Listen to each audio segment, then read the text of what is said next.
Oi, pessoal, seja muito bem-vindo a mais um tópico dos nossos bate-papos aqui. E dessa vez a gente vai falar aqui da camada de armazenamento de dados aí. A gente vai falar muito sobre os data lakes, né? E para começar, se a gente fosse resumir,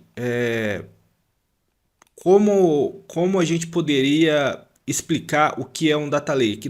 Quando eu comecei a estudar mais sobre essa parte, eu tinha muitas dúvidas assim, né, do que era um data lake, né, que uma forma uma forma de armazenamento estranha para mim, né, que a gente pensava vinha muito do mundo relacional e a gente pensava, pô, o que, que será que é esse data lake? Quando eu descobri o que era, eu confesso que eu fiquei bastante desapontado, que eu acabei criando um monstro que na verdade não existia. Então, o que é um data lake, pessoal? O data lake é um espaço em algum servidor ou local ou na nuvem em que a gente joga os nossos dados. Que ninguém nos escute, mas a gente pode imaginar como uma pasta. Claro, ela tem toda uma questão de otimização para leitura mais rápida de dados, toda uma questão de resiliência, toda uma questão de escalabilidade, toda uma questão de disponibilidade. Tudo isso, ok, são características essenciais de um data lake. Mas no fundo, para quem está trabalhando com ele diretamente assim, ele é um grande local onde a gente pode armazenar diversos tipos de dados. A gente pode jogar vídeo, pode jogar arquivos de áudio, imagem.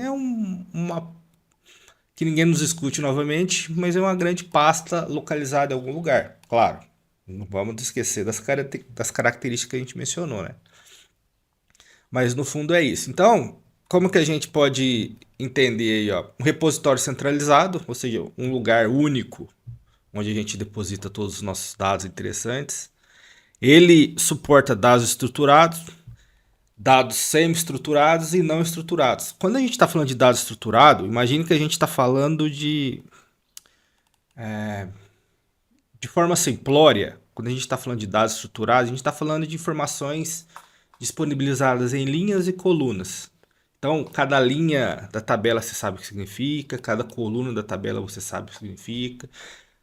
Por exemplo, uma tabela de banco de dados é um formato estruturado. Uma tabela no Excel, um arquivo de Excel, geralmente, quando ele não tem imagens, não tem gráficos, ele tem só informações e dados mesmo, ele é um arquivo estruturado. Os arquivos semi-estruturados, a gente pode chamar o JSON e o XML. Eu vou pegar um exemplo de um arquivo XML aqui para a gente ver o que a gente está falando quando a gente fala de semi-estruturado. Eu achei um exemplo legal aqui nesse site dataviking.com.br, que tem um artigo aqui do Odemir da Pierre Júnior, de 28 de novembro de 2023, que ele faz um overview ali dos dados que são estruturados, semi-estruturados e não estruturados. Se a gente olhar para esse desenho que a gente tem aqui na tela, a gente mais ou menos consegue estabelecer ali uma analogia, né? Então, dados estruturados, a gente tem ele aqui tudo arrumadinho, tanto na questão das cores aqui, quanto na ordem das cores. Então, primeiro a gente tem o azul, aqui a gente tem o laranja, embaixo o verde. Então, aqui tem arrumadinho. Aqui a gente tem um semi-estruturado. Bom, o semi-estruturado ele ainda tenta seguir uma sequência de organização, mas ele não é tão organizado quanto os dados estruturados. E aqui os dados não estruturados, a gente vê que tem uma mistura, tem uma bagunça, então a gente não consegue é, entender do ponto de vista estrutural como ele está sendo organizado. Então a diferença é essa. Então, por exemplo, ó, dado estruturado, a gente tem aqui um exemplo de dado estruturado, uma tabela aqui, no caso aqui deve ser uma tabela em Excel ou algum dessas planilhas eletrônicas. Então a gente tem aqui a questão da linha e tem as linhas aqui, que a gente sabe o que é, e tem as colunas. Então, se a gente cruzar linha em coluna, a gente sabe o que significa essa informação, por exemplo. A gente sabe. Quando a gente está falando de dados semi-estruturados, a gente está falando de... Aqui, ó, aqui tem um exemplo de um documento no formato JSON, que é semi-estruturado. Perceba que ele tem aqui, a gente consegue saber, por exemplo, que a gente está falando aqui de uma cidade e a cidade é São Paulo, a gente consegue falar que o clima é ensolarado, Mas perceba que aqui, ó, tem uma quebra. Então ele está falando do vento, mas aqui o vento já tem dois tipos de informação, diferente do que a gente via tendo aqui em cima, ó, como temperatura, com umidade. Então ela quebra uma sequência, então ele tem um armazenamento, uma forma de armazenar dados diferente do estruturado. No vento estruturado, nos dados estruturados, a gente tem linha em coluna e não tem essa quebra aqui. Então, esse aqui é um dado semi-estruturado. A gente olha para ele, consegue mais ou menos entender, mas a gente percebe que não tem uma ordenação simples como um arquivo estruturado. E aqui tem um arquivo, os arquivos não estruturados, acho que nem tem um exemplo aqui, mas a gente pode pensar como um arquivo de imagem, um arquivo de vídeo, um arquivo de áudio. Esse não tem estrutura nenhuma, é um binário guardado lá que a gente às vezes nem tem acesso internamente como está tudo aquilo funcionando. Então, esses são os exemplos aí dos dados estruturados, não estruturados, semi-estruturados. E outra questão importante aqui quando a gente está falando de data lakes é a questão do esquema on-read. O que isso significa? Isso significa que a gente pode armazenar esse dado e ler esse dado sem ele estar pronto, estruturado para a gente poder fazer as nossas análises. Quando a gente está falando de data warehouse tradicional clássico, isso não é permitido, porque o dado ele saía de um banco de dados relacional e ia para outro banco de dados relacional. E os bancos de dados relacionais hoje, eles trabalham quase na sua totalidade com os formatos com formato estruturado. Então ele não aceita formato semi-estruturado ou não estruturado. Na maioria dos casos, viu pessoal? Isso aí na maioria dos casos é assim que funciona. Então a informação está na forma de linha em coluna. Evidentemente que há tipos especiais para armazenar outros tipos de dados, mas preferencialmente o que a gente tem lá são informações do tipo estruturadas ou são informações do tipo estruturada. Então, o que acontece? Como eu não preciso organizar o dado para disponibilizar ele para leitura, então eu tenho uma maior flexibilidade, então eu não preciso esperar até o final do processo para conseguir ler esse dado. Tem a ingestão rápida, significa que eu não tenho que trabalhar ele no meio do caminho, então eu já posso pegar o dado e copiar ele para outro lugar, ele já está disponível. Disponível não é pronto, né, pessoal? Disponível é que ele pode ser lido, não significa que ele esteja pronto para leitura. E tem uma análise adaptável, ou seja, players que consomem os dados com objetivos diferentes podem ter visões diferentes sobre aqueles dados, porque eles estão no seu formato cru, no seu formato bruto. Então, ele permite essa maior interpretabilidade dos dados, diferentes formas aí. Então, dentro do Data Lake, a gente tem ali, ele pode ser dividido em 3 ou 4 formas de armazenamento aí, ou camadas de armazenamento. A gente tem a parte da ingestão, que o dado ele é copiado, o dado é copiado de algum local para esse desenvolvimento. Então a gente tem primeiro essa questão da ingestão, tem a questão do processamento e tem a questão do consumo. Então, por que a gente fala disso de Data Lake? Porque o dado é oriundo aqui na ingestão, ele vai para um pedaço do Data Lake, fica lá. Esse dado ele é processado, então ele é mesmo dado é processado e ele volta para o Data Lake no formato mais enriquecido. E depois ele é disponibilizado para consumo, ou seja, onde os players ali que consomem os dados podem ler esses dados aí. Voltando a falar do esquema read, quando o dado chega da camada de ingestão, significa que ele já pode ser lido. Então ele não precisa dessa etapa de trabalho aqui antes. Pois bem, e quais são aí os benefícios de um data lake? Bom, então a gente tem a flexibilidade, então a gente armazena qualquer tipo de dado, a gente não está mais preso ali a um modelo relacional, onde só informações estruturadas poderiam ser armazenadas. Tem a agilidade na exploração dos dados, porque como o dado não precisa estar trabalhado para estar disponível, e novamente eu digo, disponível não significa que está pronto para consumo, significa que ele está disponível. Então, esse dado pode ser lido e ser levado para alguma interpretação a respeito dele. Então, a gente tem a questão da escala. Como eu disse lá no comecinho, o Data Lake ele pode ser entendido como uma pasta na nuvem, mas ele tem um conjunto de características que fazem dele ter mais resiliência, ter mais desempenho, ter mais segurança do ponto de vista de disponibilidade.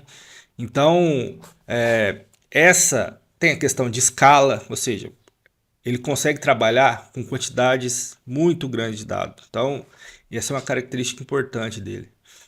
Ele é barato, porque o custo do armazenamento dele, que é feito por bytes, por megabytes, ele é barato em comparação com outras formas de armazenamento.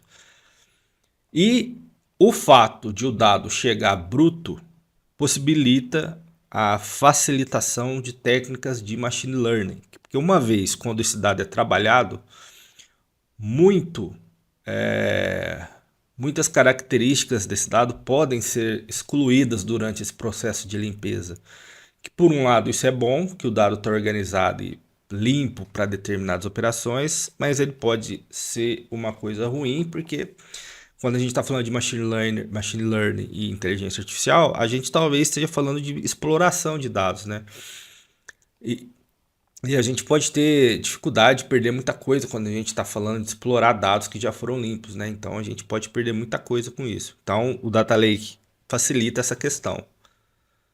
Então, coisas importantes aí das melhores práticas de arquitetura aí dos Data Lakes, que é se a gente vai falar mais à frente aqui, que é a questão das zonas padronizadas aí de acesso, tem a questão de capturar os metadados técnicos. Essa questão de capturar os metadados, como o Data Lake tem uma característica de repositório único para qualquer tipo de arquivo, a gente precisa estabelecer normas de governança que permitam que a gente consiga localizar a informação que a gente precisa de forma ágil.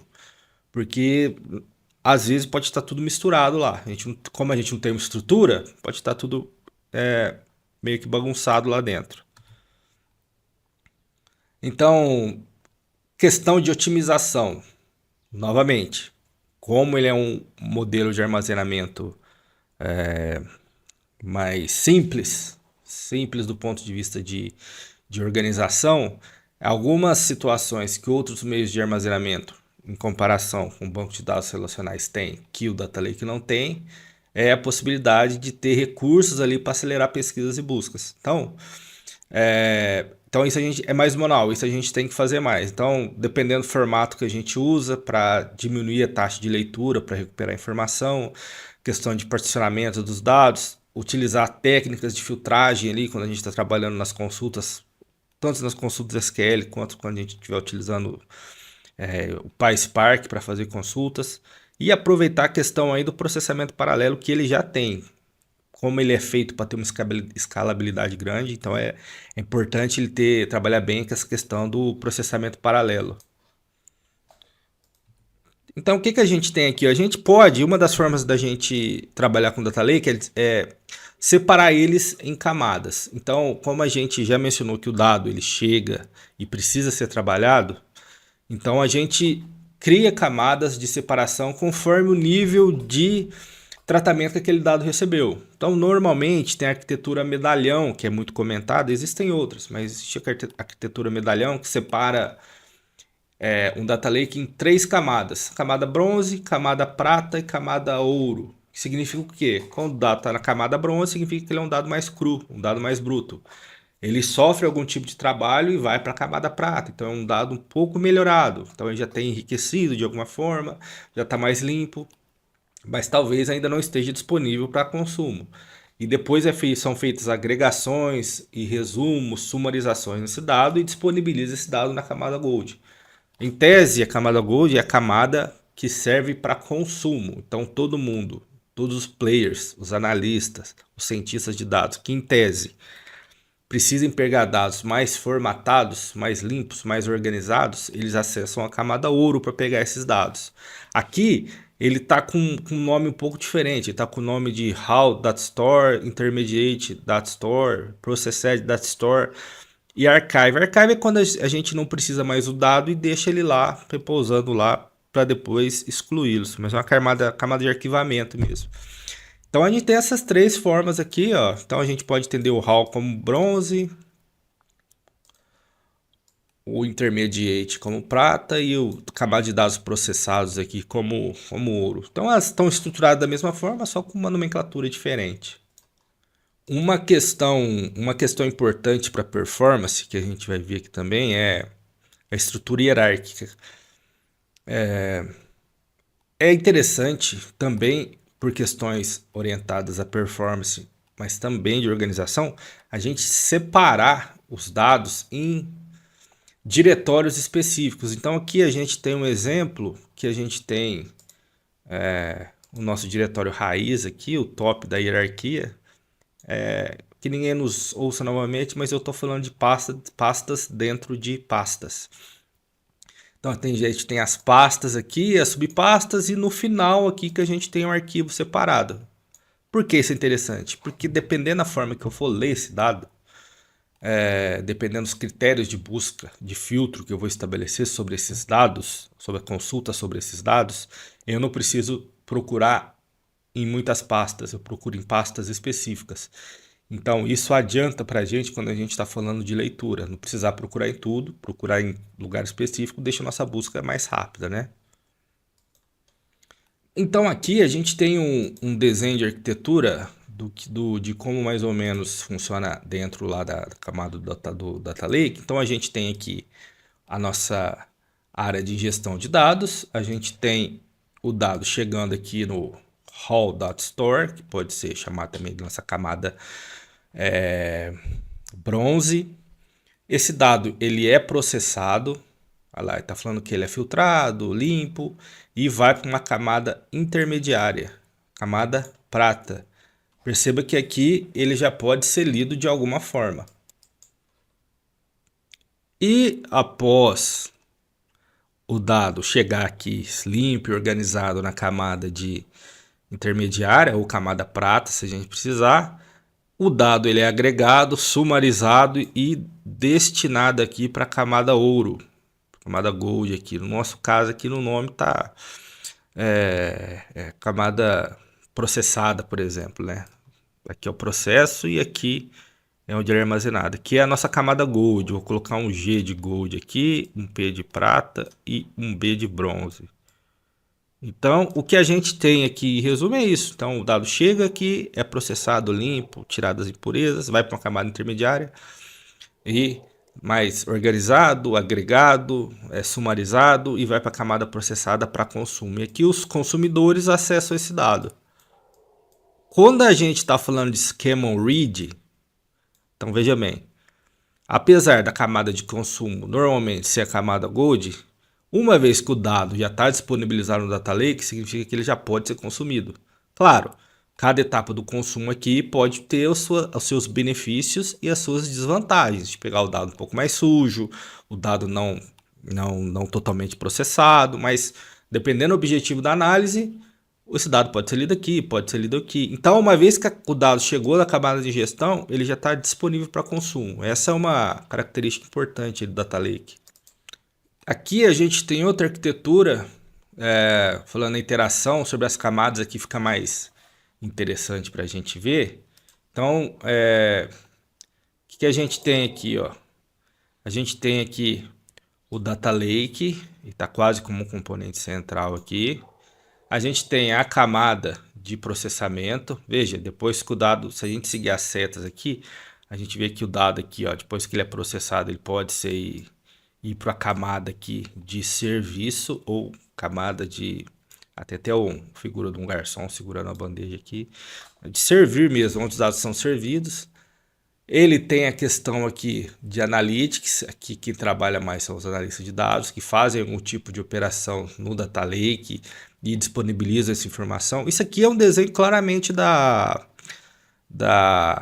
camada Gold aqui, onde o dado sai mais bruto daqui, é limpo aqui no Analytics Layer e cai aqui numa camada de serviço aí. E aqui é a ponta final em que os consumidores usam aqui, se servem dos dados disponibilizados de Limpo. Perceba que aqui, ó, quando a gente está falando de data consumers aqui, ó, nessa questão aqui, ó, a gente tem aí, ó, a figura dos data scientists e dos analistas que tem a camada analítica que, como eu mencionei, não necessariamente ele vem aqui para a camada de disponibilização. O dado pode ser acessado antes para descobertas, insights, esse tipo de situações.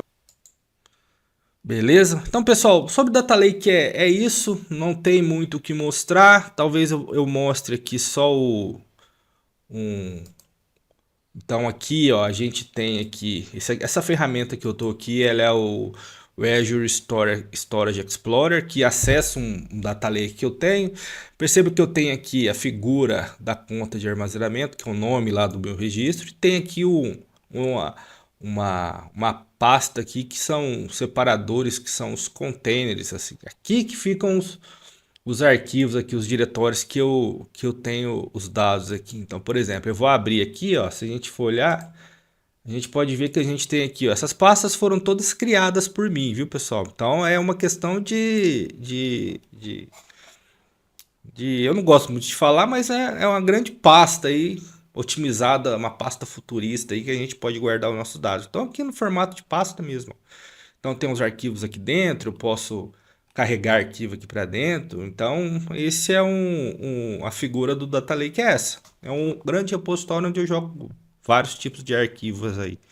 A gente pode fazer uma analogia interessante que o Google Drive, o eu esqueci o nome daquela camada de armazenamento da Microsoft. Será que o Google Drive pode ser tratado como Data Lake?